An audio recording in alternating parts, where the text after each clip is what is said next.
there are usually two reasons why you need a root canal, either from decay getting into the pulp or from trauma. The middle of the tooth is the pulp of the tooth, and that's where the blood vessel and the nerves are. So this depicts decay going into the nerve and killing the tooth off. And when the decay gets into the pulp of the tooth, often it'll produce gas and pus, and it builds up at the tip of the root, and that expansion is what causes most of the pain that we have.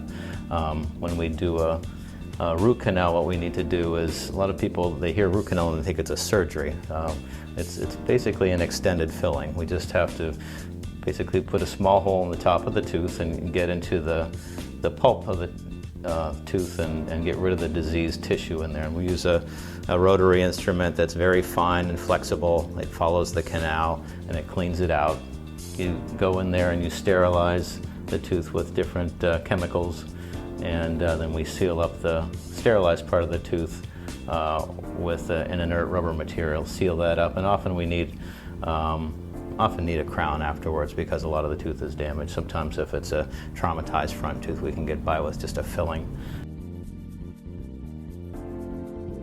Yeah, you just have to baby the tooth. You don't want to, there's a time where your tooth is going to feel bruised and there's some inflammation around the ligament of the tooth after you have a root canal. So you just want to kind of not chew hard on it for a few days, and then slowly you'll find that after a couple of days you'll be able to chew more and more on that tooth and put more stress on it, and then ultimately it'll feel normal.